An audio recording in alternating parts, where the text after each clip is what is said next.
became familiar with David Baker Architects in Healdsburg. From the kinetic sculpture spoons next to the spoon bar to the enchanting, welcoming, vine-filled entrance to the Healdsburg Hotel. I love the sense of space and light of their projects there. When I first learned that David Baker and his team had written a book, 9 Ways to Make Housing for People, Easy to Follow Design Principles for Housing, I knew that I had to learn more about this award-winning architecture firm. I was thrilled when they agreed to share their community-oriented design approach with Petaluma tonight. Petaluma is a unique place, a rich history, a beautiful river. We continue to develop, and it is crucial that we prioritize community-oriented design principles and innovative solutions. Tonight's event will inspire all of us to bring more creativity and design thinking into the work that we do and to our community. As a measure of our uniqueness, I cannot help but mention that many people in our community, including 2 members of Petaluma City Council, have already taken the opportunity to read David Baker's book and discuss how the principles could be applied to Petaluma. It was great to read such excerpts as spaces are not just functional, but delightful. Elevate everyone's experience of a building. My name is Veronica Olson, and many of you know me from the SDAT Petaluma. I am a creative director and product designer, and I'm passionate about sustainable urban design and climate action. I'm thrilled to welcome you here today, and the fact that we have so many people from our community to talk about design and housing, just so thrilling. And I'd like to cover a few acknowledgments before we introduce our guests, and they will present the 9 ways to create housing, to make housing for people, and then we'll have a Q&A, and then we'll have a book signing. I'm grateful to Dave Alden and Urban Chat for sponsoring the event, and for all the volunteers who made the event possible. Thank you to the supporters who contributed and made this event free. If you would like to donate further to support events like these, or you would like to be a member of Urban Chat, go to urbanchat.org. And thank you, Mad Architecture and Cool Petaluma, for all those people in the community that helped get the word out. And a big thank you to all that is attending from the city of Petaluma. We have the mayor of Petaluma here. Can I see you? Yay. We have the city manager of Petaluma, Peggy Clare. And council people, unfortunately, I didn't get a chance to see everyone that's here. We have Janice Gator-Thompson. Yes. And we have Brett Randall.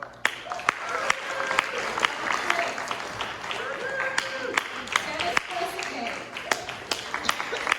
And Karen Now.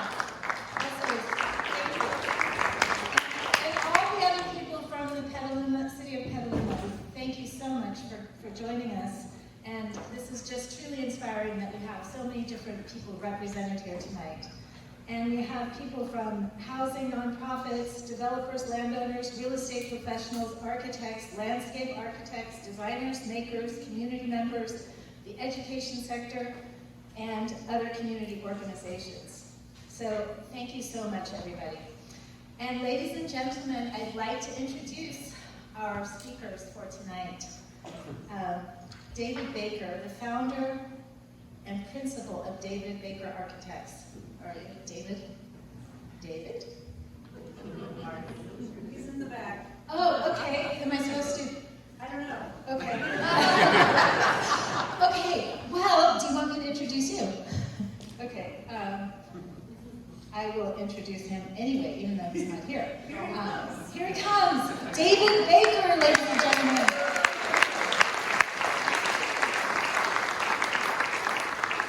He is the founder and principal of David Baker Architects, a collaborative architecture and urban design firm based in Alabama and California.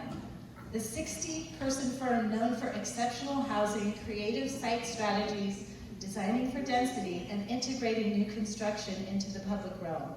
David is considered an urban and affordable design leader. He's guided and overseen the design of more than, I couldn't believe it when I read this number, 15,000 homes nationwide, including more than 8,000 affordable homes. Thank you so much, David. Welcome to Petaluma. Thank you. Wonderful town. I always wanted to play the Mystic Theater.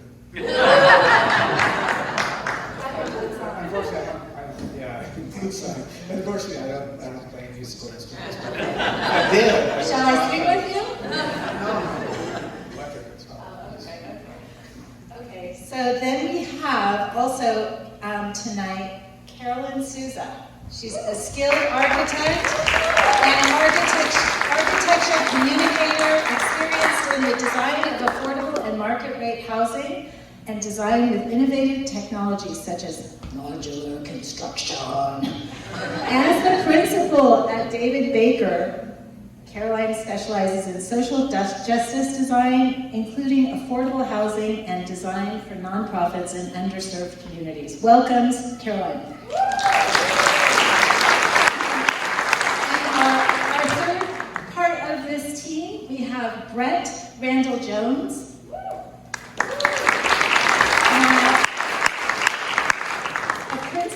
David Baker Architects, Brett believes that being connected with community for which we are designing is essential to the creation of meaningful buildings. I agree with that. Brett is a key figure in DBA's hospitality practice and serves as principal in charge of the DBA workshop, prototyping, and fabrication shop. Brett oversaw the design of the Harmon Guest House, a boutique hotel in Healdsburg, and is currently designing HH residences. He has designed large-scale community projects and low-income housing and develops extensive construction knowledge through self-built projects, so he knows how to build. That's amazing. Okay, David Baker Architects, your floor is yours. Thank you so much, Jonathan. Thank you for the introduction. Okay, I'm going to start this off. Did everybody see the blue AstroTurf that the soccer game was happening on? Yeah. The client that wanted to, he showed up and it was done for a related corporation. He said, "We got to rip that AstroTurf off. Oh, it's blue. It's wrong." And so I said, Bill, you search Instagram for hashtag SmurfTurf. And it turns out that is a thing. It's blue AstroTurf. And then Carolyn went to University of Idaho. And the color, they have what color AstroTurf? Well, normal color, but who do we hate? Boise State. So Boise State has the blue AstroTurf. So there's the kind of connection that we, whatever. So there we are. Let's go. Now, I'll do a brief introduction here. So this is David Baker Architects. We didn't do City Hall, but we did these two buildings, and the question here is which one is the condos, the very high-priced condos, and which one is the supportive formerly homeless housing? And that was the idea there, to have them relate to each other and be the same quality level. Next. So this is us now, or actually we're a little larger than this. We keep growing. We kept growing during the pandemic, which was really weird. But, Yeah, it was 4 years ago now. yeah, but so this is in San Francisco. This is taken on a park we got to do as part of a large it's market rate project with an affordable component. And those are the wonderful landscape architect CMG did these pentapiles. So that's actually the top lot, which I really love about that. So they did this playground that is really dangerous and doesn't look at all like a playground, and the kids love it. You gotta make it dangerous for kids to use it. It actually isn't that dangerous. as far as we can tell, at least. So we do architecture. This is where I live with my wife Yosh, and it's a passive house, LEED, platinum, yada yada. And it was, what had happened is that there had been a stable in the backyard of the house we owned in Mission. So I got a variance to rebuild the stable. And they said, how high was the stable? And I said, I think it was 32 feet. And so the plumbing wrote 32 feet down. Everybody else at Baker Associates actually, they all follow the rules really well. So you you can trust them, but don't trust me, I guess. So then this is housing, which is this is in the Tenderloin, very, very tough neighborhood in San Francisco for Tenderloin Neighborhood Development Corporation. So we do a lot of housing, and particularly, actually we do about half market rate and half affordable, because over the 42 years of practice, the economy changes. This is something that younger people sometimes don't realize, is that the current situation isn't always going to stay exactly the same. But it does change. And we do modular. This is a modular project in San Francisco, volumetric modular next. I do hospitality. This is Brett's project in Healdsburg, the Harmon House. Our first parking garage in Healdsburg. Everyone's suck up all that parking, but they can't put the smart station now because there would be enough parking. Then this is urban design. Over the years, we started doing larger and larger buildings, I guess, and then the buildings start having streets between them. And then, so we have this sort of planning niche where we do the design, and then we're actually about, I think, a third of the way through designing each building one by one and building it with nonprofits. This is actually a replacement housing authority and affordable housing. Then we have Amanda moved back to Alabama. It was one of the saddest days. I said, well, because she couldn't afford to live in San Francisco. Yeah. Anyway, and so she moved back there. I'll say that she and her husband they managed the rent-controlled building they were in. They had a one-bedroom apartment, and when they were had their second child, and they realized that they hadn't registered their kid for kindergarten in utero, which you have to do in San Francisco.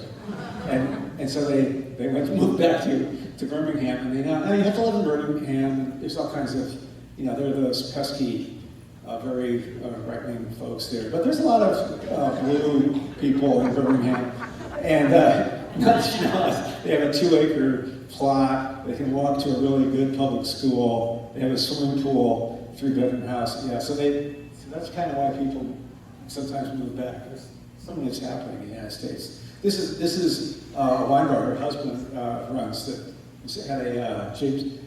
You won't be here till midnight, I swear, because they will talk faster than me, but I'm drawing this out. That's okay. This is Golden Age. You ever go to Birmingham? It's a really great wine bar, and in a little suburb right outside Birmingham. Next. And then this is the shop, something we do. This was the prototype for the refresh of Hotel Healdsburg, which is about over 20 years old now. And we did this one chest, and then they built the other, I think 55 of them. And because if we had built them all, it would have taken 30 years or something. So next. And then we do have a practice where basically we don't get to bill it. So that's it's our pro bono DBA lab. This is a phase 0. This is a site for affordable housing, which is still hasn't been built yet because it's really, really, really, really, really, really hard to get the funding to do affordable housing.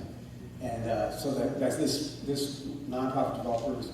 But so we did a phase 0. We had local people who make tea, have little small businesses, and we designed and helped build this phase 0 for them. Those tables are actually, people trying to rush me along. Sorry. Those actually modular units sit on those, and then they pick them up with a crane, so we repurpose those. So next, 9 ways to make housing for people. And next. we have a book. Yes. And the book is available. Did they show up? They're here. They're excellent. here. Thanks to our Oro All team. We press. love you, publishers. Thank you. Yeah, located in down the smart line a little bit. Nevada. And then, so that's available. So I'm going to pass this off to Carolyn, who talks faster than me.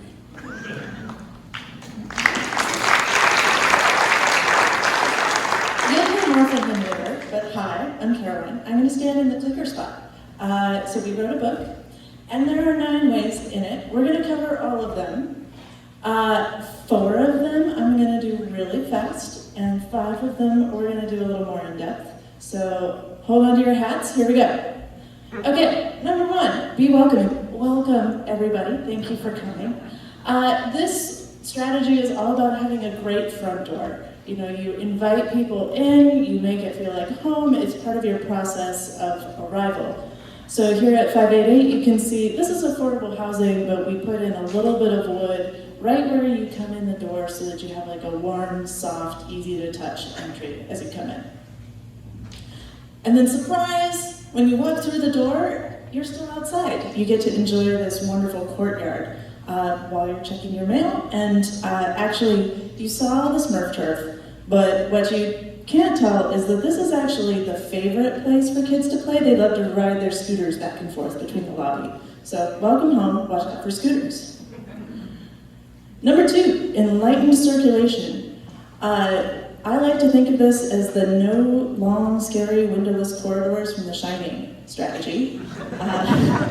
So, you know, bringing light and fresh air into the building circulation. Here in Charleston, they have a front porch culture. So we did this senior affordable housing building that's all the single-loaded exterior corridor, and the corridor serves as a front porch for every single apartment. And this is a picture taken last year, and you can see that it is just totally taken over. No architect would pick this piece of furniture, but it is beloved and used beyond our wildest expectations.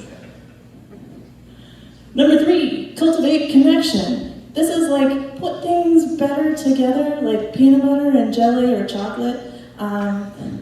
So at Station Center, we have, let's count them, we've got an awesome play area, very key. And then, you know, grandma can watch while she's working in the garden. The community room opens out onto this. And also, while Dad is folding 45 pounds of laundry, he can keep an eye on the proceedings. All these things are actually stronger together, and it's a way to make connections between neighbors. I think in the pandemic, we all learned how important it is, that little bit of just light interaction with the people you see at the coffee shop a couple times a week, that sort of thing. So this is all about how do we make that happen. We do this a lot in our buildings and our courtyards, but it's also something to consider at the urban scale. There we go. Oh, there's a diagram. Forgot about that. Okay, get personal. Most of our buildings are for humans. I see a lot of you humans out here. And, you know, we design buildings at scale. You don't build, what was the number? Was it, I don't even remember how many thousands of units we've done. 15,000. 15,000 homes for people. And we kind of do them in bulk, but we're always looking for opportunities to make it somebody's home and really be cognizant that this is a place for a particular person. So here at this community garden, this guy really always wanted to be able to grow roses for his daughter. And he lived in a car, and she went to school, and they lived in the car together. And when he moved into this home, he had a place where he could grow his roses for his daughter. Okay, now for the deeper dive. I get to do the first one. Y'all ready? Reweave the urban fabric. It's very green. Okay, so create, repair, and enhance existing connections. For all of you who are thinking about safe streets, 15-minute city, all of that, like this is a key strategy for you. So we run into a lot of sites that are like this, where to get around it is a 20-minute walk. What do? You make a shortcut. How do we set up ways that feel safe and friendly for a 5-minute walk? Here at 855 Brannan, you can see this block is 825 feet long. It's so long. But we broke it up into 2 chunks. We've got 2 mid-block passages and a courtyard. And so instead of being a giant wall of housing,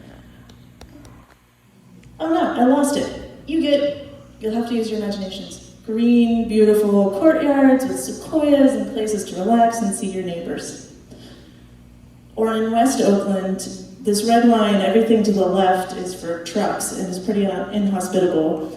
And Tasafaranga was an existing public housing project right on the edge that was completely fortified. And for the kids to get to the school, which is right over here, originally they had to run through a junkyard, dodge the dogs, and leap over a fence, and that was the fastest way to get to school. So here you can see it more connected to its context. So all these roads, we reconnected them and made new connections to the existing street fabric so that people can get where they need to go, and it's part of the community of West Oakland. So this is the before picture. It was totally shut down and locked up, and this was for security, but the problem was that the folks that the cops were chasing, the quote-unquote bad guys, could jump the fence, and the cops couldn't, so actually security asked, could we take down the fence? Could you advance the slide 1 notch? Oh, there it is, and now it looks like this.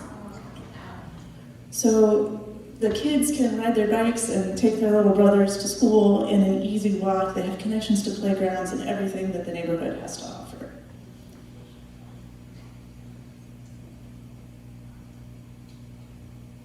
I'm stuck. There it is. And here for the Safe Streets people, we've got a little traffic calming strategy with a tabletop that connects up to the courtyard. And pay no attention to the giant parking garage behind those units, making a nice, safe, friendly face of the building. Or in San Francisco, where the freeway came down in Hayes Valley, this created a bunch of what previously had been dividing the neighborhood, created opportunities to connect it back together and put in new urban fabric, like this one. Here you can see a little bicycle-friendly alley and micro-car parking. Or this building again in Hayes Valley. So all of that reconnection is using what had been a hole in the city as an opportunity to tie things together. One last example of reweaving the urban fabric I wanted to leave with y'all was Jimmy's Ice Cream. This is in Alabama. And this was just a big parking lot on kind of a strode, a multi-lane, fairly high-speed road. And we built an ice cream shop at the corner. And it holds the corner and helps frame the whole complex of retail there. There it is. So where previously there was cars, now there's kids having really delicious ice cream, and it's super great. Next up, we've got Brett.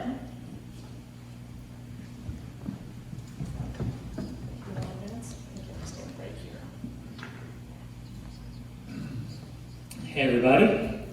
So I'm going to go through 2 ways.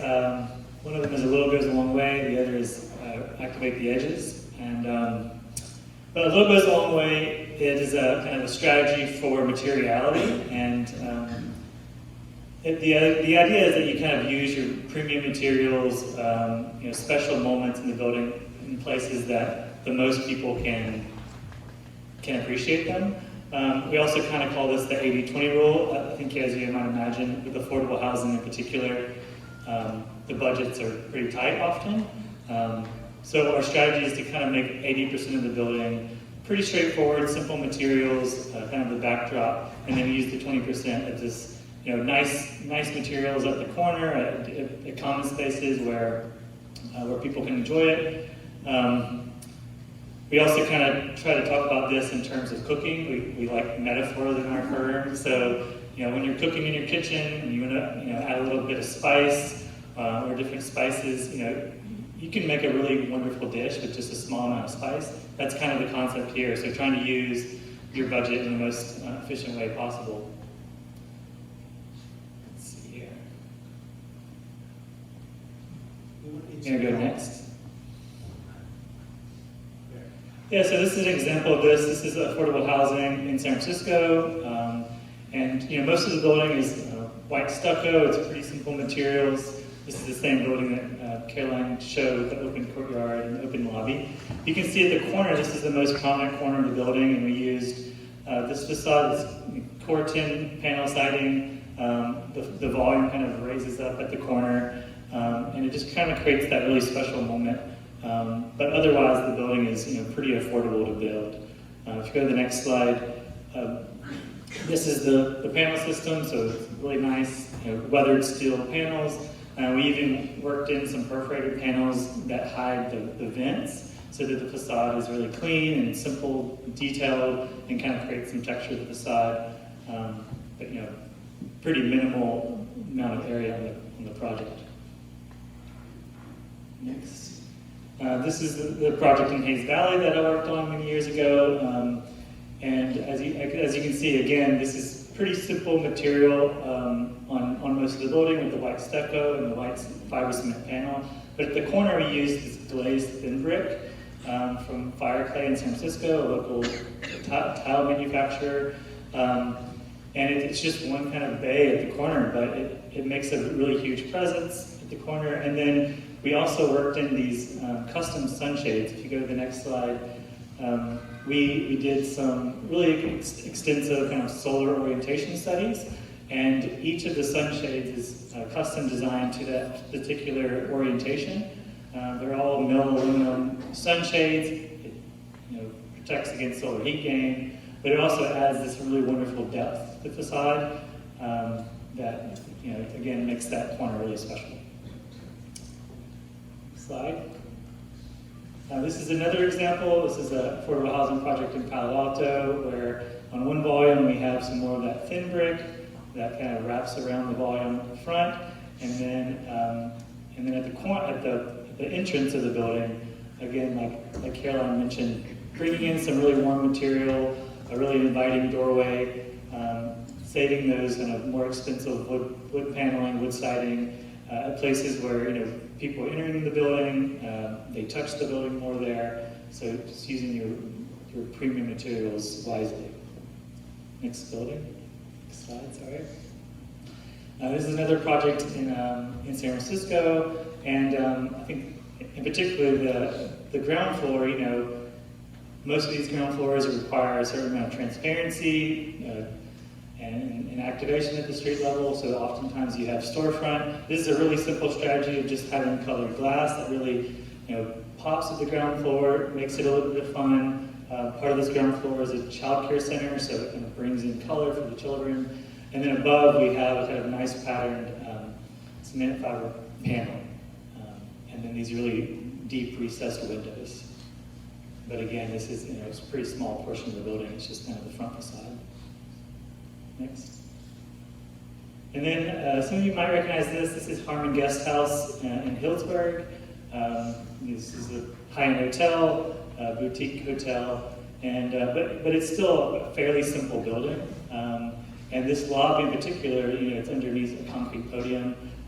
Most of the space is concrete, so the slab is just polished structural concrete slab. The walls are all structural concrete walls that we've added this texture to, but adding that simple texture, brings in materiality and texture and shadow. And then otherwise, you just kind of use these really small moments to make the space feel warm and welcoming. So, wood ceiling, we have this custom reception desk by a local artisan from a local wind-fallen eucalyptus tree, which, funny enough, that was supposed to be solid wood. And then, as we let the wood kind of sit, it just kind of exploded. And we're like, we could throw it away, or we could kind of, make lemonade out of lemons. So we kind of caged it and made this kind of interesting reception desk. Really wonderful artists that we worked with there. And then, also bringing in art. So there's a big art program in this hotel, bringing in that kind of playful color into the lobby. Makes a otherwise concrete room into a pretty welcoming, fun space. Next. This is an affordable housing project in Oakland near the Coliseum. As David mentioned earlier, we have an in-house fabrication studio where we build a lot of our own custom furnishings and interior elements. And this is one of those examples. This is a small lobby in the affordable housing project. But these are what we call leaves above, where normally you might buy a normal wood ceiling. We used that budget to create something that was much more fun. So these are custom veneer panels that we formed in our shop. And then we had all the architects in our firm come in and have a happy hour and get a little loose with the alcohol, and then they all drew a custom, their own profile. And not the straightest of hands after you had a little beer, but it works well because all these pieces look unique, and then we cut them out and they kind of float on a single cable and kind of move in the wind. And then we also got these huge pieces of wood which we carved by hand. And these benches are, we thought there would be a place for someone to sit while they're waiting for the elevator, but people hang out there all day and kind of watch people move in and out of the lobby. Next. This is an adaptive reuse project in Alabama. Just kind of leaving the patina as it is, using what's there as a premium material. And then the last slide for this section, next, is this is a barbershop in the same building in Alabama. And it's a pretty simple space, but using economic plywood and some mirrors to make it really sing. The next way that we're going to be talking about is to activate the edges. If you go to the next slide, this strategy is just really about energizing the street, so making active uses along the ground floor of all these buildings to really make the street a lively and vibrant neighborhood. Next slide. So, again, just kind of doing as best as you can to make as much active space around the ground floor as you can. There's a lot of service spaces and trash rooms and transformer rooms and all this stuff that has to go into buildings. And the easy thing to do is just to kind of put that along the street. But working really hard to kind of hide that stuff, push it in, and bring these active uses as much as you can to the street really makes a big difference. Next slide. So this is an example of that. This is in San Francisco, where we created all these little micro retail spaces, and it creates these small storefronts for small businesses and really activates the street. Next slide. This is back in Hillsburg at H2 Hotel. The restaurant and bar there, we really opened it out to the street, created this bar along the street so that you can actually stand at the bar and interact with the sidewalk, or stand in the sidewalk and interact with the bar. It's really successful. Next slide. And so, but in order to do this, you kind of have to be intentional about how you build buildings. So, most of these multifamily housing projects and our hotels are all concrete podium buildings.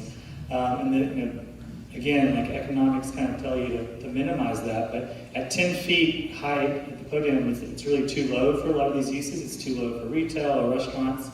Next slide, if you bump it up to 12 feet, it's a little bit better.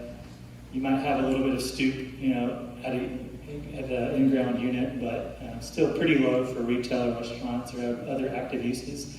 Next slide, you bump it up to 17 feet, now you're really talking. This is opportunities to add mezzanines. You can create townhouses, lofts, artists, studios in these. You can also start to have double-decker parking lifts, so you can really densify that parking and use, again, push some of that service space inward and use the perimeter for active uses. And then the next slide is if you can get 20 feet, that's some real magic there, where you can have double, you can have your townhouses, you can have your stoops, you can have these really wonderful double height spaces, and all these spaces leased out a lot quicker. Next. So this is a concept of using a podium, and this is what we call a Q zone, which is the quirky zone, which David came up with, but it's essentially pushing the ground floor back from the property line. You know, it can just be 2 or 3 feet, but it really makes a huge difference in widening the sidewalk, creating this zone to have activity. This is a project in Hayes Valley. They bring tables out to this area. The next slide shows another queue zone in the building that we did. Again, just stepping back kind of 3 feet on the front, a few more feet on the side, really creates this dynamic, vibrant streetscape. Next slide. It also allows you to do stoops. So, you know, in times where, you know, retail or an active use like that isn't appropriate, and you have to have residential at the ground floor, this is a way to create activation when you have residential. So creating these little stoops, you know, pretty simple strategy, but it makes a big difference. Next slide. More examples of wonderful stoops. You know, create something that's pretty simple, concrete walls, small stair, and people make it their own, just like those porches in Charleston. It becomes really active and colorful. Pink flamingos are a sign of healthy urbanism. There you go. Next slide. And so in these retail spaces, it also kind of matters what the scale is. So a lot of times you'll see retail spaces that are, you know, 600, 1,000, 2,000 square feet, but a lot of small businesses, you know, can't rent spaces like that. It kind of limits it to, you know, big box stores or chains, things like that. But making micro spaces provides flexibility for the building, and it makes the street a lot more active. So instead of having one tenant along the entire block, you might have 10. So this is an example of like really shortening that scale. If you go to the next slide, it shows kind of the, you know, someone can take 3 of those spaces, they can take 2 of those spaces, next slide, or the whole space. So it adds flexibility for the developer, but when there's micro spaces, you have the opportunity of those unique local businesses. Next slide. This is an example of this. This is a project in San Francisco. This is interesting. There's the first 30 feet of this lot was zoned as PDR, which is production, distribution, and repair. So you can't put housing in it. You can't put much in it other than those things. But we created this kind of lower zone and these really flexible small retail spaces. And now it's become this really active space. So CCA actually took over a lot of the space, and they have galleries, they have small studios for their students, and it's super flexible for them. Next slide. As you can see there, we kind of just used a simple column grid to break down that scale so that they could have flexible sizes. Next. Yeah, this kind of shows different options. Next, next. And there it is. All right, David. Okay. Well, I'm going to finish up with these 2 last ones. You can see that's why we shortened it a little bit, because we don't want to do the Fidel Castro, 8 hours, 9 hours. Where are you going with this? So this is, it's a lot of ways. We started, because we started this because we were about to be in Cooper Hewitt at the show. It's called The Other 99%. And The Other 99%. And what it was is, that whole thing of the 1%. We're the other 99%. It's what should we do? And they go, well, why don't you send us a model or maybe a rendering or some photographs of a building. And we're kind of, which building should we do? And when you do all these communities, you start to, it's sort of boring just to keep talking about this thing as a building, and it's one project. So we started dividing it. We'll have some ideas. What are our concepts? And I think we came up with, like 88 ways to make housing for people. And that's too long. And then we did 9, and the real reason we did 9 is it makes a really nice tic-tac-toe score. Seriously, that's not true. Okay, so this is make big moves, and then these are these buildings again. Let's go to the next one. You can see the diagram, I hope. Yeah. So this is this idea here where we did the building on the left first, and on the right first, and we had done this building that did not meet code, the planning code, because the planning code at some point there's all these great Victorian bays, and at some point they hired a friend of mine, an architect, to distill that down to the standard. The standard is 12 foot wide, 45-degree sides, and then it can stick out 3 feet. Or you could build less if you want to. And guess what developers do? They really want to build less square footage. And so, these bays, and so the planners, they got this nice little standard there. They make you meet it. But this building on the right was developed under a redevelopment before Jerry Brown. Be careful what you wish for. Eliminated redevelopment. And so we went, we want to do this bay that's 40 foot long, and it's kind of does a swoops like that. It's got a big hole in it. And the redevelopment architects went, oh yeah, that looks like a bay. Why don't you go for it? So then we did that one. And then we, on the right, we were going to do the reverse. And the planners went, well, you can only do a 12-foot bay. It's got to have 45 degrees on the sides. And so I was friends with one of the planning commissioners, who's this woman who had terrified the planning department. And she said, why don't you do some diagrams? And so we were, showing the project, and she goes, well, I think that the architect has an alternate suggestion. Do you have anything to show? I go, I just happen to have a deck right here, and my USB card went through and showed these diagrams. And the planning director was very unhappy with me, but I said, John, we could work this out before the public hearing. But anyway, so that's the idea there, is that it's a negative and a positive, and it focuses your view, so it makes it urban, it's a big move, using 2 buildings to make an urban statement. Next. This one is, this is a modular project. What's interesting here is to the right, across the street, is the jail. And we thought, I was looking for a good narrative. And it's true. I mean, a lot of the people who are formerly homeless, this is formerly homeless supported housing, they have not-fond memories of the jail across the street. And so we turned the windows to face the view of downtown. Next. And then here, this is another interesting one. This is actually also a tale of economies. And we're at the point now, our most recent affordable housing project, the developer said, you can use stucco and you can use vinyl windows, and we don't want to hear about anything else. And it's kind of like Iron Chef with Spam. And so here, we had designed a high-rise for this in a boom time, and then it had like a $40 million gap. It was just insane.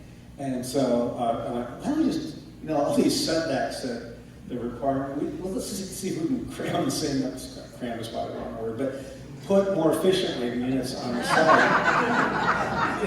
In an L-shaped building, it's really simple. And so, but then we went, what do we do so it just doesn't look like a big toad or a box or a big box? And what we did is we came up with it, and don't do this at home. And I would advise any architect, if you ever get tempted to twist a building like this, think about it a lot and then don't do it. Because especially when you have very limited affordable housing units, there's like 8 million codes you have to meet and restrictions on sizes. But anyway, we twisted it because we didn't know any better. And we thought, oh yeah, that looks really cool. And then we went into the planner, and the planner said, wow, this is a historic district, and I love the way you guys have done a cornice that lines up with historic, actually the planning code was that all buildings were required to have a setback at 65 feet because there's a cornice always at 65 feet. And I went kind of, if you guys, you should go out sometime. I know it's a rough neighborhood, but you'll find, where is the cornice at 65 feet? But anyway, so we matched the cornice in the building next door with our slot, and of course, we planned it all along. Next, you can see this twisting going on. So it looks simple, but it's hard, but it's really fun. And then for the architects and a good friend of mine, he goes, gosh, that's a really great building, but why are the soffits not black? And it was really funny, because that black is actually a black brick tile. And it was because it was too expensive to stick the tile on the ceiling of that soffit there. So, yeah. Okay. So then here's another example, and let's go right to the diagram. this is interesting because this is on 101 in the peninsula, and we wanted to do something that, I mean, literally I'm standing at the freeway fence to take this picture. That's where this picture's taken.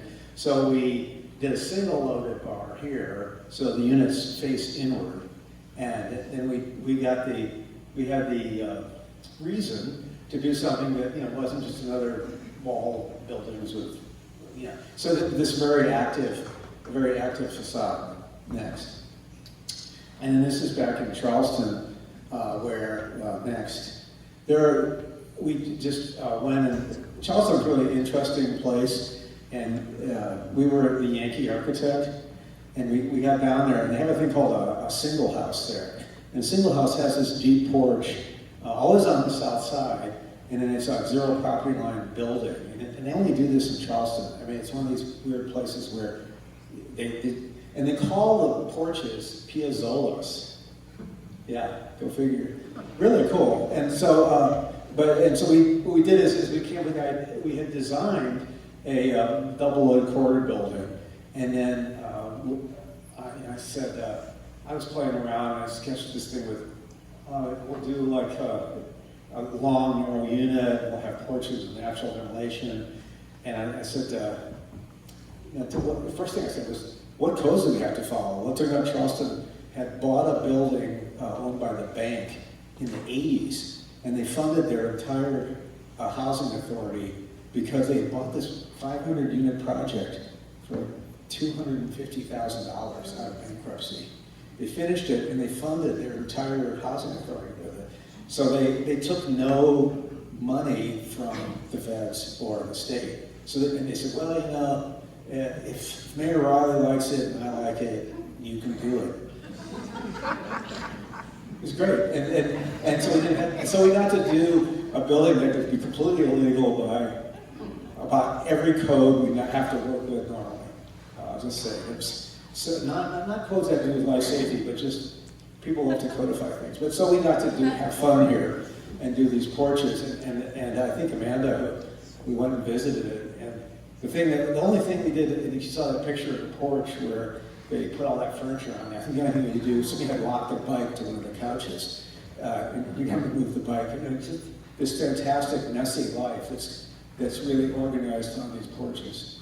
Next. So this is this idea of big moves. And one of the reasons we advise that is as things go up and down, I think we're doing this stucco and vinyl window building right now. Oh, the really funny thing is, we just got an email from the client and said, you told us the gross area of the building was going to be 90,000 feet. It would be 85,000 feet, and it's 90,000 feet. So we want you to take 5,000 square foot out.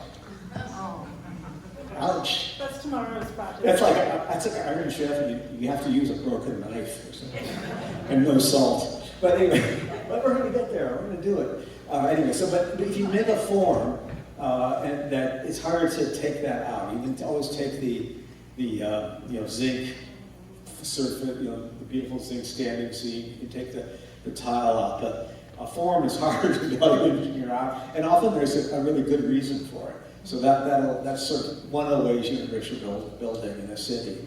Okay, I'm going to end with Art for All. We're not doing bad, I think. Is anybody asleep yet? Okay. Art for All. So this is just, at some point we started incorporating art in buildings, and we think it's so important to do and to build it right from the get-go. So we started working with these organizations in the Bay Area that do art as therapy for developmentally disabled people. This is Creativity Explorer. There's two of them. They're kind of offshoot of the same therapist people. And so here, what we did is we were able to license the designs and blow them up. So these are actually like 30 by 40 inch drawings, and they're blown up by billboard technology. And then these are elevator lobbies. So each lobby, when you get off the elevator, you know you're getting off at the right floor. It also just really enriches things. This is the Heba Cronin. Sean Hibba. Yeah, who's moving to Petaluma. Yeah, he lives here now. He lives here now. He's his business here. because the Bay Area didn't get enough space down in Oakland. But he did this really nice fire pit at Hotel Healdsburg in that courtyard. It used to be, if you went up there for events, they had the really soggy lawn that you'd sink into. Your shoes would get all muddy. So now it's this very nice European-style decomposed granite next. But it's really beautiful. And somebody tonight mentioned the spoon bar at Hotel Healdsburg. Yeah, and this is actually Sevastopol guy. What's his name? Ned Kahn. Ned Kahn. And he's fantastic. He comes in, does a presentation, he takes out this one espresso spoon. He says, I was walking down the street in New York, and I saw this espresso spoon. I was holding it, and the store manager said, yeah, you want to buy that? And I said, how many do you have? And I said, how many do you want? And he goes, 10,000. And then he just looks for somebody to convince to pay him a lot of money to make a beautiful fountain. So anyway, this is really nice. This, you can enter directly from the street.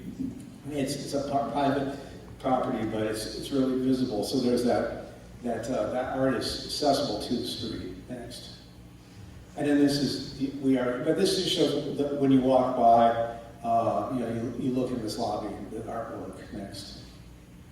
Then this is an interesting project. I can see the project. Probably we should put a picture of the project here. Next time. But this is affordable housing by the 16th Street BART station in San Francisco, which has to be one of the roughest neighborhoods. I mean, it makes a Tenderloin look like Petaluma. Maybe not. But it's a really rough place, including the pandemic. But we did an art alley. It's the Paseo de Artistas.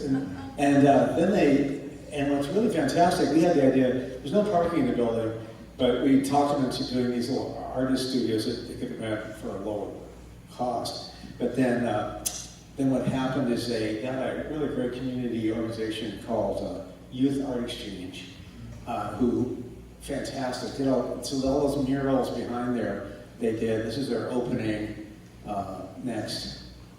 Fantastic display of the culture of the mission, and really taking this place and knitting it together. Though we still have to make the gate, which was 8 foot high, and we're going to make it 10 feet high. We're going to make it 10 foot high. We're going to make it 12 feet. We're going to make it 12 foot high with things to impale you if you try to go over it. So it's that kind of place. You want to say something? Oh, but just the Youth Arts Exchange is an after-school program for local kids to learn to do art, and so we were doing like a dark room, and they do murals and make stuff, and so our vision for this Paseo de Artistas, which is a mid-block passage, intended to be like a mural alley in the Mission, it actually happened, which is cool. It took a few years, but it came to pass. The idea of film photography is really interesting. I was sort of like, don't they have phones? But it's just that the kids are like, wow, it's this incredibly arcane discipline for them. And I think I'm convinced it's a really great idea because people learn this probably in the modern age a completely useless skill, right? Pretty much. But they learn how to approach things and in a discipline. Anyway, so these are the Youth Art Exchange people. Then the last thing I'll talk about is this is a larger scale of public art. This is done in Union City. And so we had a budget there to, actually a 1% for art budget. And we talked the client into hiring Mona Karen to do a mural on the side of the building. And she's a Swiss mural painter, quite illustrative in her approach. But so she comes and goes, well, I found this wildflower. And I said, Mona, you sure that's not a weed? She goes, well, wildflower or weed, similar. And I want to paint a 6-story version of this. I go, okay.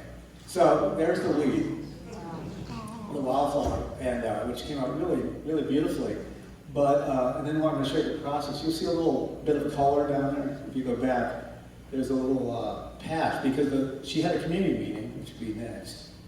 And in this building, which is affordable housing, they had a community meeting around the mural. And this is a building with 11 languages spoken in the building. And a lot of times you have community meetings and then, not a lot of people show up, or people who show up are like, they're not friendly sometimes. Sometimes. Like ours in Victoria. But so anyway, all these people show up and they said, we want this vision for the future painted on this 65-foot high wall. And I went, well, I can't do that with the budget because it would take me, years. But what I can do is let's design a little bit at the bottom, a little vision for the future. So you can see that on the right in process, which is a little aerial view of what they want to see this neighborhood be like. And there's another version of a little later, but it's windmills and gardens. But the other thing that was really neat here is that there's all these languages spoken, and so they came up with the idea of painting welcome in these various languages. And you know those guys, I was thinking of getting a tattoo, but I'm not going to do that. But the guys that get the tattoos in foreign countries and they think it's really cool, and the tattoo says something like, I am a jerk, or something. And nobody knows, right? But here we had the people to proofread and actually paint in all these languages that they're their native languages. So they came out here and wrote welcome in all these different languages next. And then this is a kid, I think he's actually a Syrian kid, anyway, who lived there. And there's their vision for the future with all the wonderful nurturing stuff. And the kids really participated in this, and that's helped keep it tag-free. So next. So there's our book, and thank you very much. And I guess we can answer your questions if you have any. Thank you so much.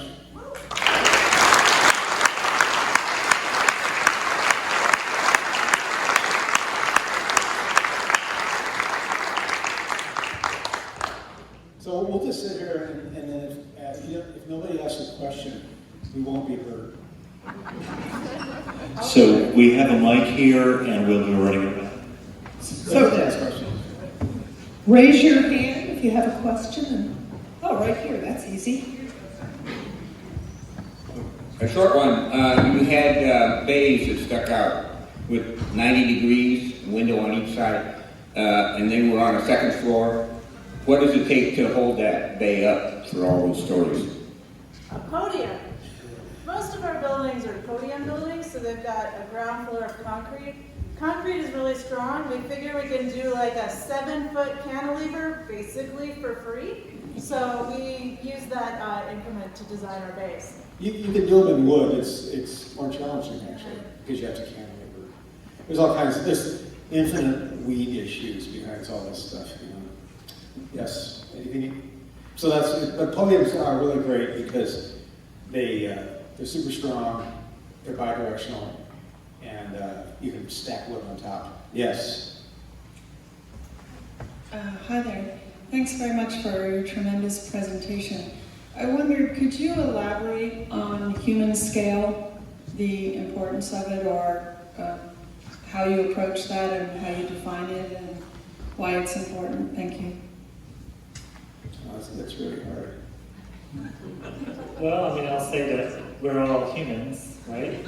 So we have a certain scale that we feel comfortable with, right? So if you enter into a room that's 67 feet tall, or look at a building that's just 120 feet tall straight up, you don't feel much connection to it. You don't know how your body almost intrinsically doesn't know how to approach it. So especially at the street level, when we're talking about street design in urban areas, bringing that scale down, even if the building is 85 feet tall, having small awnings, having a materiality change, having a space where humans can actually feel comfortable and welcomed, makes a really huge difference. So instead of walking on the sidewalk and feeling out of place and uncomfortable, you're walking along the sidewalk that has people hanging out, and it has a scale above you that doesn't feel overwhelming.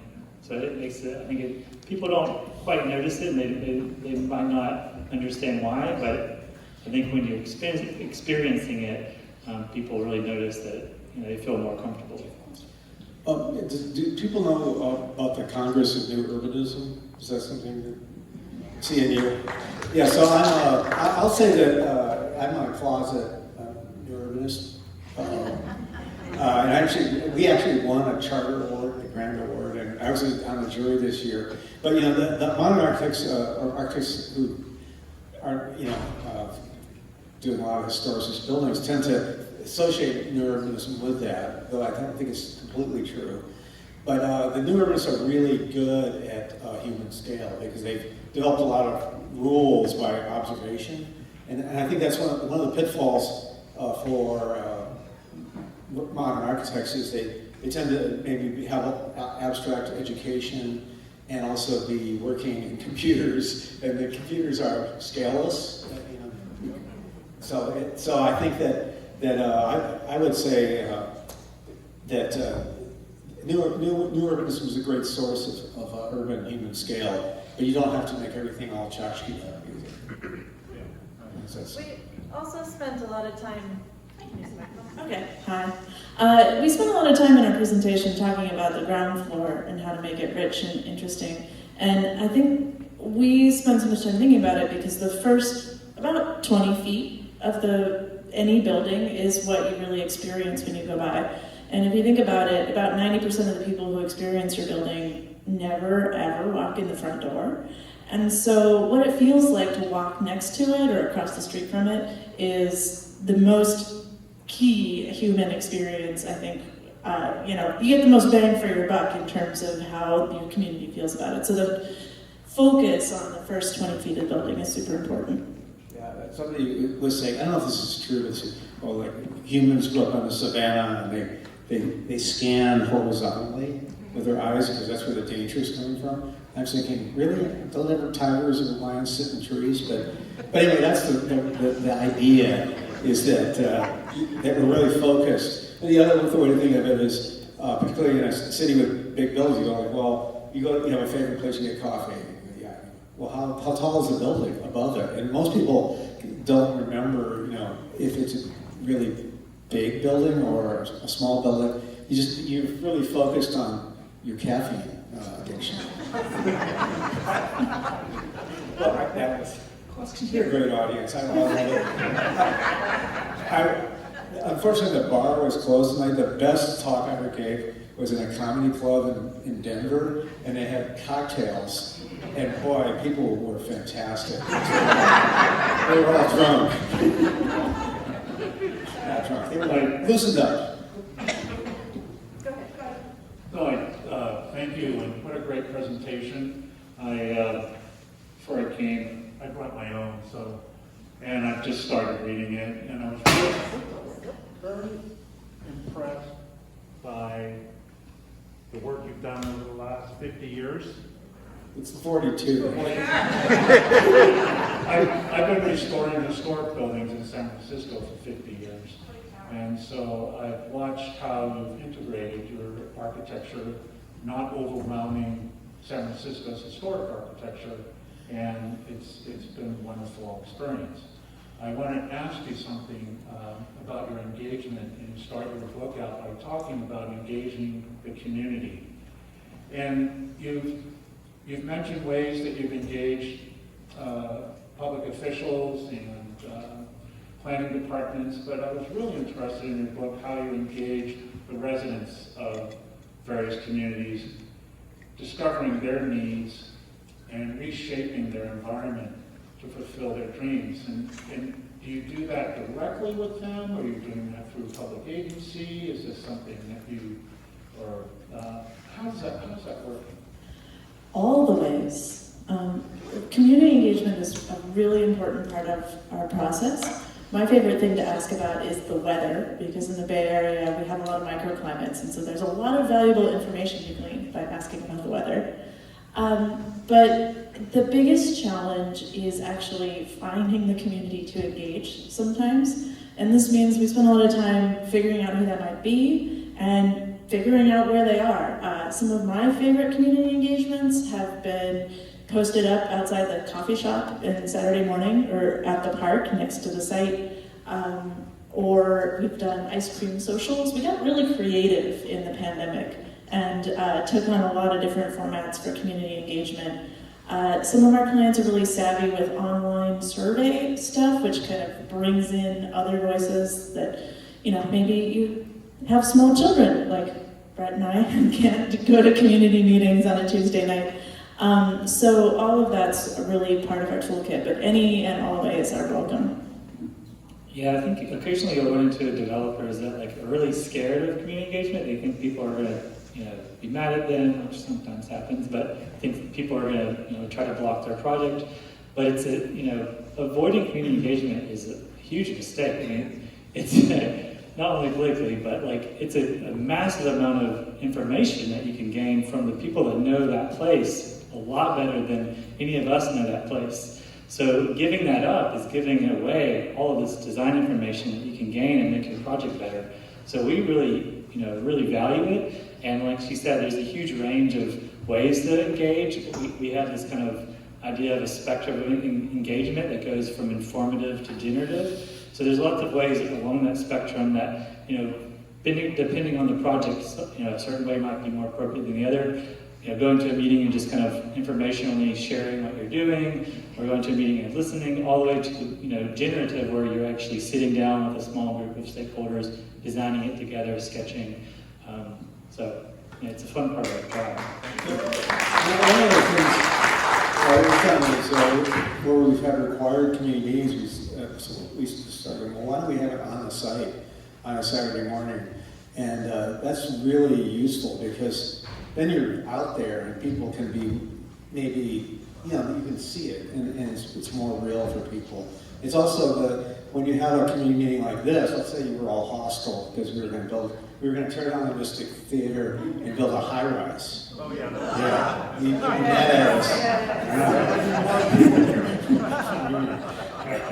But anyway, so when you get to this, the dynamic of being on stage, and if you were all hostile, it gets very uncomfortable for the people on stage. It becomes, and everybody in the audience, they kind of feed on that. Let's lynch the presenter, let's lynch the architect thing. So that's good. But then, if you look a little bit, we've been doing post-occupancy, or it's actually pre-occupancy evaluations, which are an interesting way of doing it. You've hit a deep well. We have so much more to say.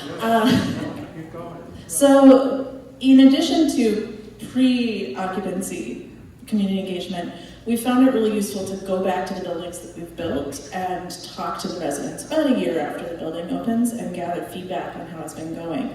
It's bonus points if you do this as you start the next project with the same clients, so you can walk through the halls and go gee, what is this weird gray trail on the carpet? And it turns out that that's the kids take out the garbage, but they're not very tall, so they drag it down the carpet. So maybe we won't have carpet. We'll spend a little more money to upgrade the corridor finish in our building. So that's another way to use a totally non-random example.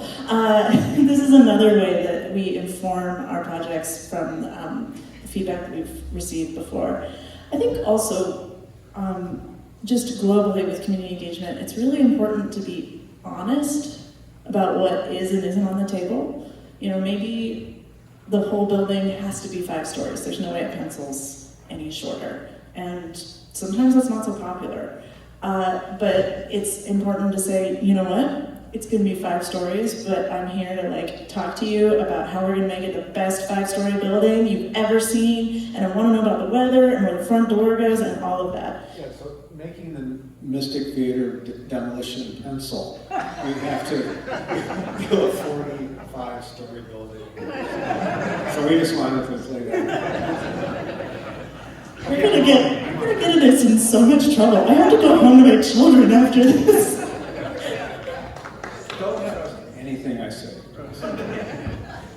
All right. Did you have anything else on this topic, Brett? All right, next question. But a lot of times when people are mad at you, they're mad at you for a good reason.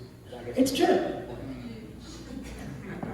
I was wondering if you have any projects going on in Petaluma, and the reason that I'm asking is because A lot of the affordable housing that I've seen here is pretty woeful, and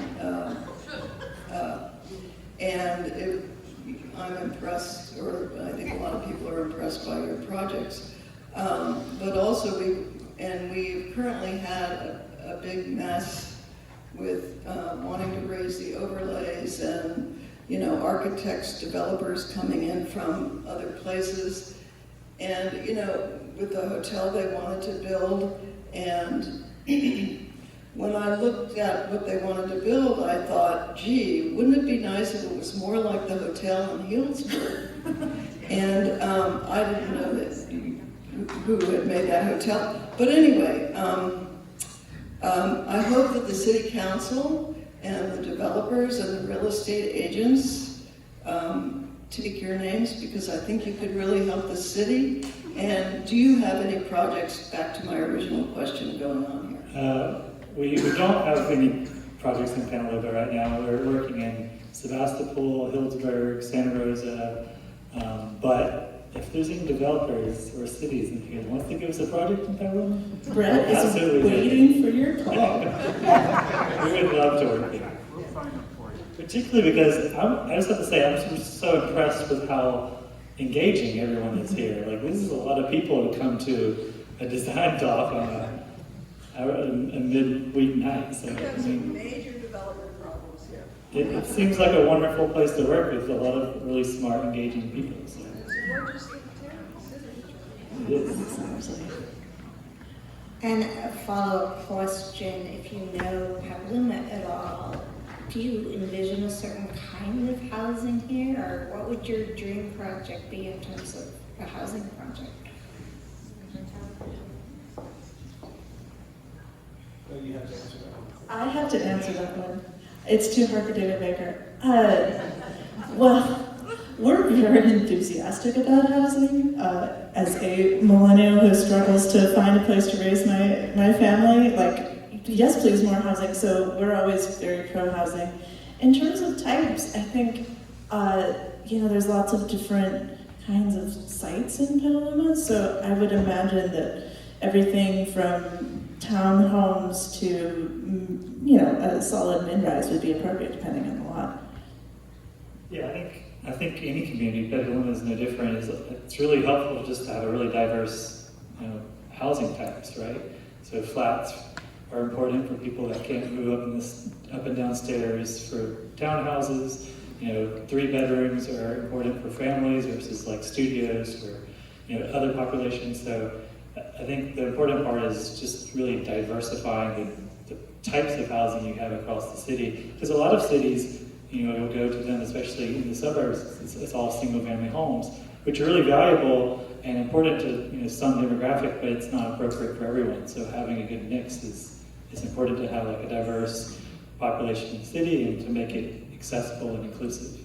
Right, as you start thinking about the 15-minute city idea, I think as part of that, you need a lot of different kinds of people close to you. Somebody who's going to teach your kids, serve your coffee, do your taxes, all of that kind of needs to be close by in order for that vision to happen. And so a variety of places to live is important. Yeah, I think that keeping it diverse, housing types and economic levels. You know, I think that different places, so we're working in Santa Rosa, and actually I talked to some other developers. It was a kind of an interesting guy who had the property, a guy who was a small developer. And so he designed this really beautiful large project in Santa Rosa. And then the city was incredibly welcoming, and everything was great until he tried to get it financed. And he had a really, really, really hard time. And I was actually able to get him together with related companies who did with Hudson Yards. But I talked to other developers I know and stuff. And I go, yeah, we're working in Santa Rosa. I go, somebody's building in Santa Rosa?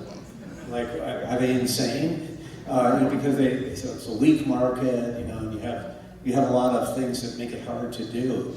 And I said, well, you know, it's related companies, and you know, they have the economic muscle. And they did it. Now, one of the things that is going to be challenging too is the project had started really big and it got cut in half to try to finance it. And then when Related bought it, all these bigger companies, market rate, they want to do a really big project. And this is one of the things that, how do you make a really big thing not overwhelming and not, you know, there's a story, I was doing a competition, we'd stayed up for 48 hours or something, and my friend, he had two hamburgers from, you know, the hamburger place, they're small. I go, Phil, why don't you buy a Big Mac? And he goes, I don't want to look at that much of something that bad at one time.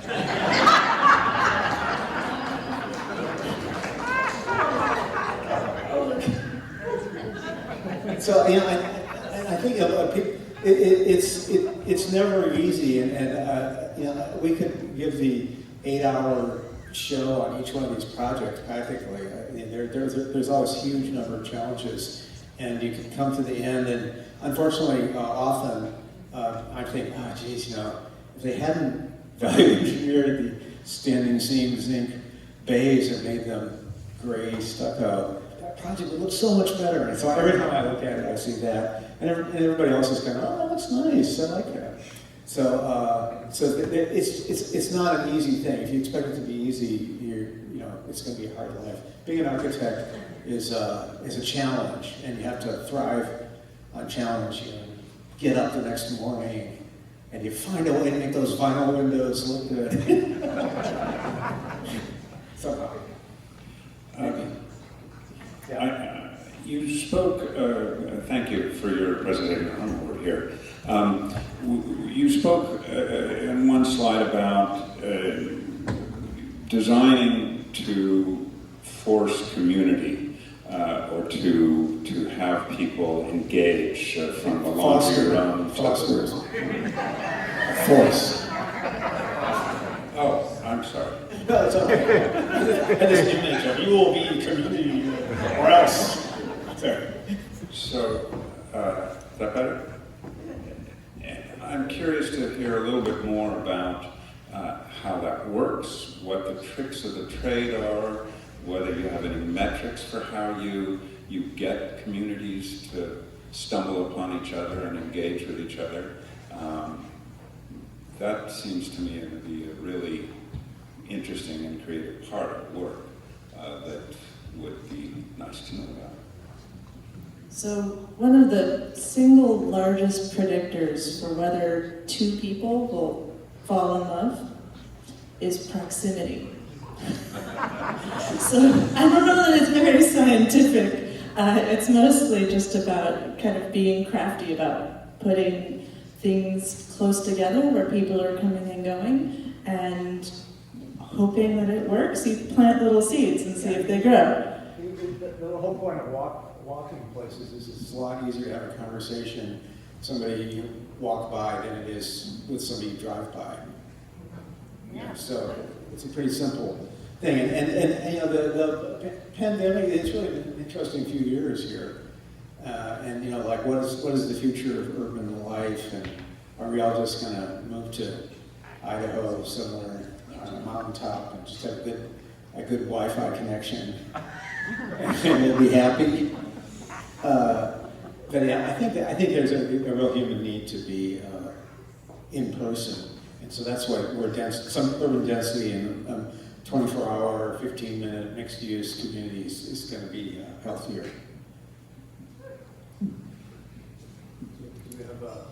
Yeah, thank you. Thank you for the presentation. And I actually have a question about dealing with stakeholders, city council members, planning commission members.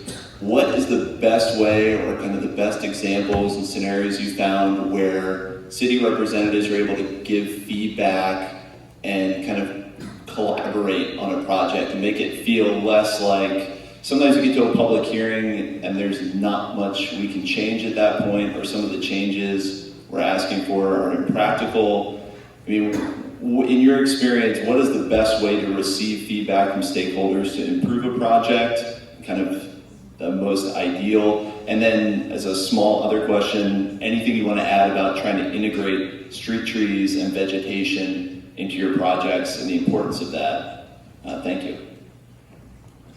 Well, I think, it goes back to the community engagement discussion, I think. The city council members and planning commissioners and the mayor, they're all community members too. So when you're starting this community engagement process of on-site meetings and community meetings and workshops, invite those people. You can invite them into the process before you have a hearing, right? I think that's a little scary because it seems intimidating perhaps, but inviting them into the workshop to do the charrette, and they're allowed to do that. They're part of the community just like anyone else. And then also, I've seen, I don't know if Petaluma has this, but a lot of cities have planning workshops that you can go to and submit to before planning commission hearings, which I find very helpful. You get actually quite good feedback oftentimes. So I think it's just inviting them into the community, into the engagement process, just like anyone else. And in terms of, you're going to answer street trees and vegetation? Well, I was going to do more committees. I'm fresh off a project in entitlements process in Emeryville where we went to the bicycle committee, the parks committee, the public art committee, and one more that doesn't come to me. Four different community advisory committees. And actually it was really valuable to get to talk to people who knew about all the other projects that were happening kind of simultaneously, that were similar, what their major concerns were. We could do some of it, we couldn't do all of it, but it was a really important opportunity to engage with people who had a slightly broader view than the site. And so I think if there are committees like that available, that's a really great way for project teams and community members come together. Do you want to be the Lorax and speak with the trees? Did you move the open space? You flipped it? Oh yeah, we did, as part of this process, flip the entire building and park orientation so that the park was on the leeward side of the building, because it was really windy, as I discovered standing in the park on a Saturday morning. Yeah. Yeah, okay. No, we did one, actually a project I showed you in urban design, we had the park in the middle, and the community were like, why are you putting the park in the middle of this big park? And so what we did is we moved the park to the side, and most of the area is a soccer fields, and then there's a small park in the middle, and that was really directly from the residents actually. And we thought, oh yeah, that's a really good idea, because we just went, because the great thing about architectural design is it's a lot like the tortoise and the hare, and as an architect you usually get to be the tortoise, so you have a long time to correct your mistakes before the thing gets built, and you gotta be able to make the call to change your mind as you go and listen to people. Yeah, related to the street tree stuff, sidewalk width is really important. It's a really important part of architecture, and a lot of our time goes towards advocating for wider sidewalks, bulb outs, raised crosswalks, street trees, all those things. So it's just putting the energy into advocate for those things, which sometimes is not that easy, but like we've said over and over, the streetscape environment is really important. That one project, Casa Farmbra, that we showed, that you were talking about, we did all that stuff before it was codified at all. And so what happened is that Google kept it as a truck route. And so I'm there, and this 65-foot tractor trailer comes in, and they try to turn on this speed table sidewalk extension, and they got stuck. I go, wow. And the property manager goes, oh, them again. Get the clipboard. They had the forms for insurance, because the semis would drive into the landscape swales. And then eventually I Google to change the truck route so it didn't go through the middle of the project. But the other thing that was interesting about that too is that kids would play in the street, and before they wouldn't, and it's mainly because the semi would have probably been going like 40 miles an hour before, and now they had to go really slow, and even then they get stuck making corners. So you gotta have a little pain. Also, make your tree wells bigger than you think, because your trees will die, and then make really robust plants. Planting for a lot of our affordable housing projects. On early projects, they're all dead. You have to be really specific about plant choice. Is there an optimum height for buildings for people?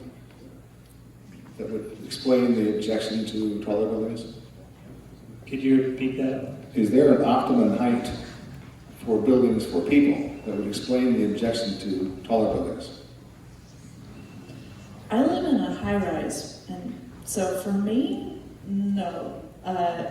For me, I live in Chinatown, and I have so many neighbors, and they know me and my family and my kids, and we ride the same elevator, and it's very personal. Please stop giving my children suckers, nice neighbors. So for me, speaking only for myself, I think any height can be personal if it's properly designed. Well, it's also very cultural. Yeah. And I think that the idea that, there's this 6-story building, Jan, the guy from Denmark, he goes like, you should be able to say to your kids, it's time for dinner, and sort of shout down. This is all your kids having an iPhone. I think that that's nice. And I know a guy once he was actually from Hong Kong, lived in Chicago, and he and his wife went and bought a house near Comiskey Park. He said, we went out and we went to Home Depot, we bought a whole bunch of landscaping, we put it in, and then we realized that we were going to have to, that wasn't the end of it, right? You had to trim it and rake it and everything. And so then he moved into the Mies van der Rohe Lakeside Tower building, right? And with 4 kids in a 4-bedroom apartment, and his friends would come over and they'd go, why your kids don't have a backyard? He'd go, that's Lincoln Park. That's my backyard and I don't have to mow it. So it's the whole idea of having a big yard. I think Americans they just have a lot of spare time. They like to do yard.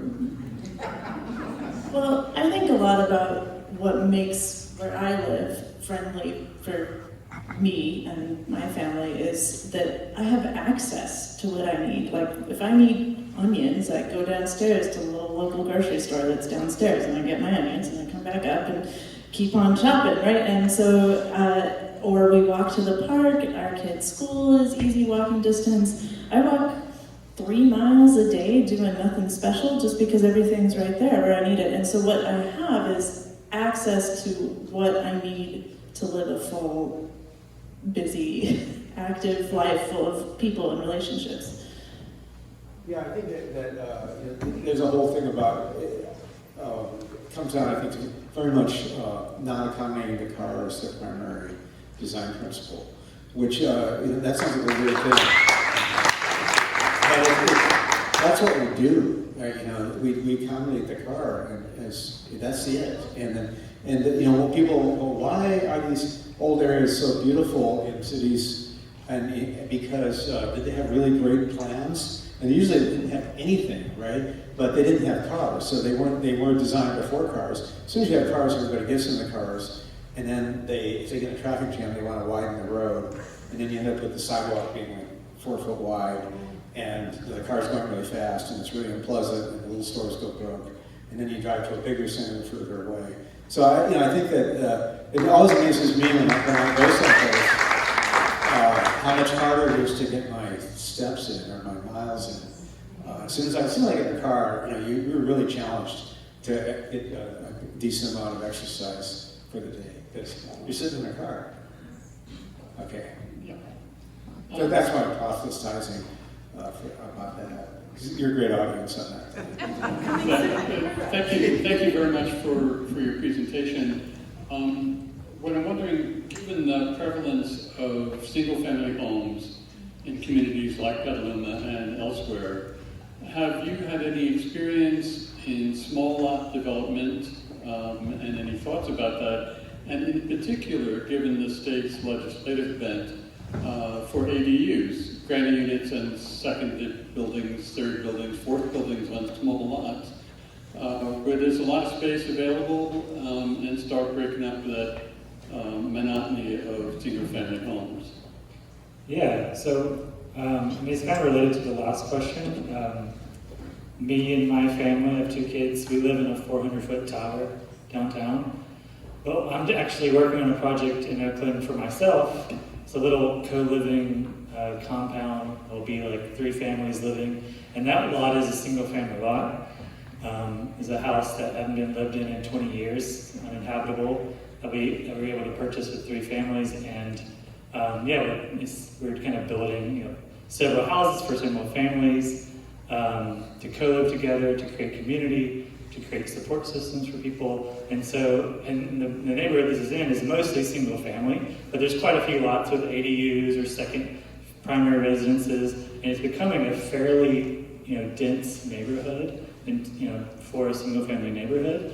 And so I think going back to kind of the diverse housing types, like that's a completely legitimate solution for densifying the city, providing new homes.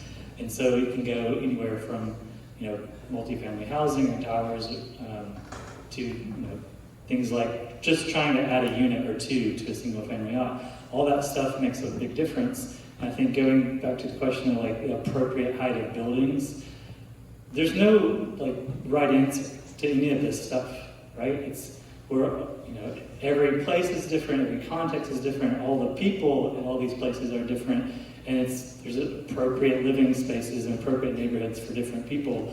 And so, the first few years of my life when I was raising my kids, I lived in a 400 square foot apartment with 2 kids. One of my daughter was in a closet, my son was in the hallway, and it was very dense. But then you didn't move back to changes. Alabama. And I didn't move back to Alabama, that's right. But I'm just saying, it's, everyone's different, we all have different needs, we all have different desires, and so creating a space that's inclusive to everybody, that has a space for everyone and how they want to live, is a really important, part of building a community.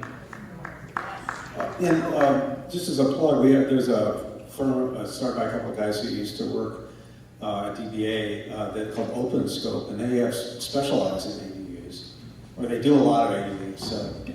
And they understand it.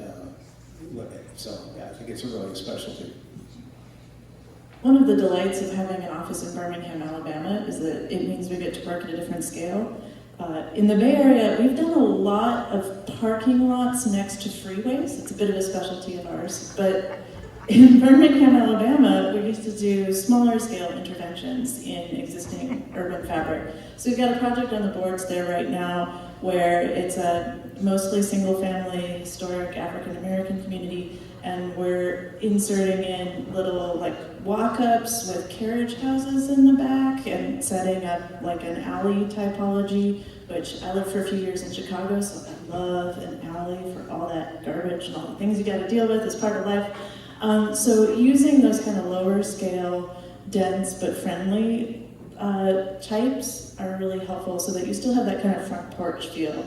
So that's another we've talked a lot about high rises here. I think we might start to scare you all. We promise we're not putting a high rise in the Stick Theater. We've only done one as an office, but I think also there are a lot of really interesting small scale strategies for adding more people. Thanks. If the housing bonds pass in November, are there enough good architects, and how long does it take to do a good design like you do? It depends on the financing. I had a project where I got licensed, engaged, married, bought a house, and had a kid over the course of the project. Some of them are like that, some of them are faster. We're doing one now on state lands. It's actually the final window and stucco. And I think it'll be really great. But to just make it even more fun and challenging, we love a challenge. I think we're doing it 1/3 of the time we normally do. It's just crazy. But it's coming out pretty nicely though. We just got to find those 4,000 square foot to cut out of the buildings. We have 4,000 square foot of shear wall because they increased the structural codes too. We're trying to get them to say, look at it, the shear walls take up 4,000 more square foot than they did before. It's only 1,800 square feet of shear wall. Oh, that was the first calculation? Yeah. Okay. 1,800. But 1,800 square foot of solid concrete to hold the building up. Yeah. Okay, so I think it's bedtime. For me anyway.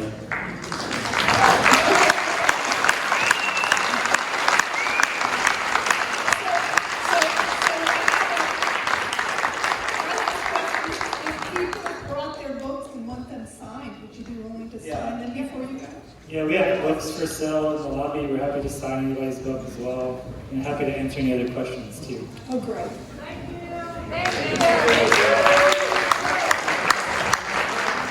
Just real quickly before you all take off, by the way, I think most of you know me, but I'm Dave Owen, I'm the chairman of the chat. Once again, thank you for these folks, marvelous presentation, love to have you here this evening, worked out great. Let me see, if you are not a member of Urban Chat yet, your membership is what makes things like this happen. Feel free to go to urbanchat.org, become a member, and if you want to help us out on putting these things together, that's also great. The evening isn't quite over yet. You heard about the book signing in the lobby, which is marvelous, but then they've also agreed to maybe go next door to McNear's and hang out for a while. A no-host bar. If you want to go over there and buy them a beverage and tell them which one of the 9 wings is your favorite, that will be your opportunity. Thanks for being here. You're a great audience.